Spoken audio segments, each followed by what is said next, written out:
2024 के लोकसभा चुनावों में भारतीय जनता पार्टी की पूरे देश के साथ साथ जम्मू कश्मीर में जबरदस्त जीत हासिल भारतीय जनता पार्टी ने की है।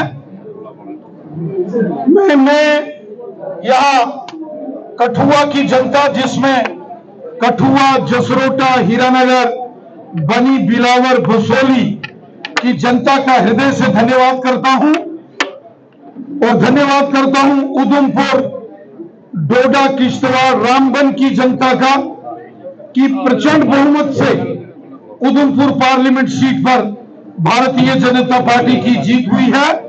और वहीं जम्मू पार्लियामेंट सीट, जिसमें सांबा, जम्मू और रियासी जिला आता है, वहां भी भारतीय जनता पार्टी की शानदार जीत हुई है। लोकसभा चुनावों में भारतीय जनता पार्टी की शानदार जीत के बाद अब हम जम्मू कश्मीर में असेंबली इलेक्शंस के लिए भारतीय जनता पार्टी ने कमर कस ली है। हम चाहते हैं कि चुनाव आयोग जल्द से जल्द जम्मू कश्मीर में असेंबली इलेक्शंस का ऐलान करे और हमें विश्वास है कि जिस प्रकार पार्लियामेंट के इलेक्शंस में भारतीय जनता पार्टी की शानदार जीत हुई है जम्मू कश्मीर में, उसी प्रकार असेंबली इलेक्शंस में भी भारतीय जनता पार्टी की शानदार जीत होगी और जम्मू कश्मीर में अगली सरकार भारतीय जनता पार्टी की होगी। जिस प्रकार मोदी साहब ने गरीबों, मस्कीनों, ज़ईफों, बेसहारा लोगों की मदद की है, गांव-गांव, शहर-शहर में जैसे डेवलपमेंट्स हुई हैं, highways, express highways, national highways, ring roads, tunnels, आज रेल की कनेक्टिविटी कश्मीर से कन्याकुमारी को जुड़ रही है, आज जम्मू कश्मीर में खुशहाली का दौर है।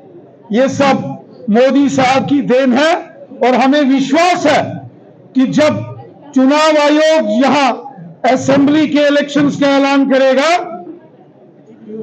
और उन चुनावों में जम्मू कश्मीर की जनता भारतीय जनता पार्टी को सपोर्ट करेगी और जनता की, आवाम की सपोर्ट से जम्मू कश्मीर में भारतीय जनता पार्टी की सरकार होगी। जम्मू कश्मीर में भी डबल इंजन सरकार हम बनाएंगे जनता के सहयोग से, आवाम की मदद से, ताकि यहां अमन, शांति, खुशहाली और चारों तरफ पूरे जम्मू कश्मीर में डेवलपमेंट और अमन व अमान हो।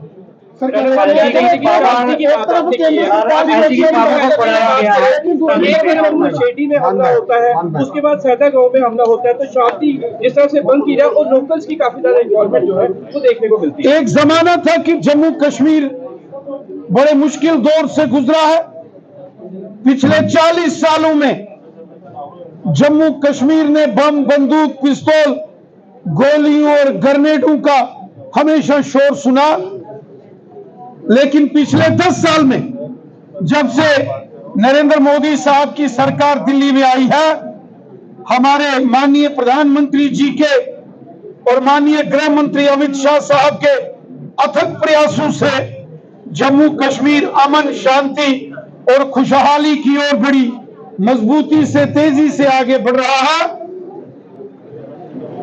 ये जो हमारा हमसाया मुल्क है, पड़ोसी मुल्क, शायद इससे जम्मू कश्मीर के लोगों की खुशहाली, यहां का अमन, यहां की डेवलपमेंट शायद उसको बर्दाश्त नहीं होती और वो बार बार कोशिश करता है जम्मू कश्मीर में आतंकवादियों की घुसपैठ करा के यहां का माहौल खराब करने की।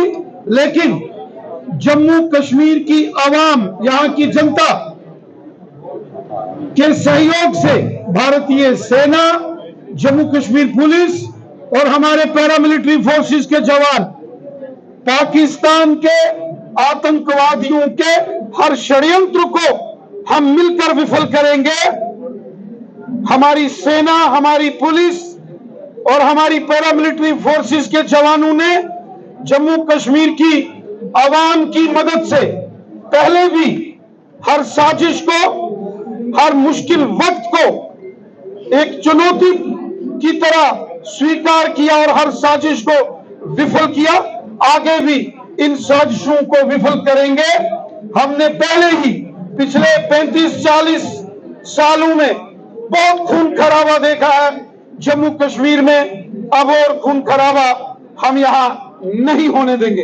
माइनिंग की बात कर रही थी डॉक्टर साहब, आए तो उन्होंने भी इलीगल माइनिंग पर जो है काफी ज्यादा जोर दिया है। तो इलीगल माइनिंग को लेकर किस तरह से जो है अब जाके इलीगल माइनिंग का जो है वो सरकारों को याद आ रहा है, जबकि सब खोखला करके रखती है। डॉक्टर जितेंद्र सिंह साहब जो ऑनरेबल मिनिस्टर जो कि प्रधानमंत्री जी के कार्यालय में है, वो जनता के दरबार लगाकर जनता की समस्याओं का समाधान कर रहे हैं।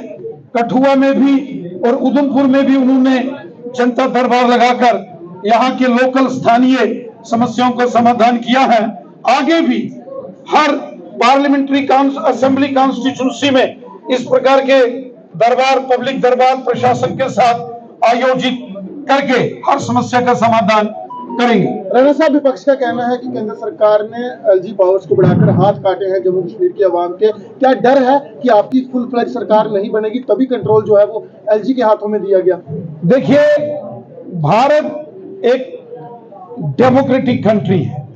हमारा देश कानून से चलता है और जो भारत के संविधान में विधित है, जो देश के कानून में है, अगर कानूनी प्रक्रियाओं के हिसाब से कोई निर्णय गृह मंत्रालय जी ने लिया है तो मुझे नहीं लगता कि इसमें किसी को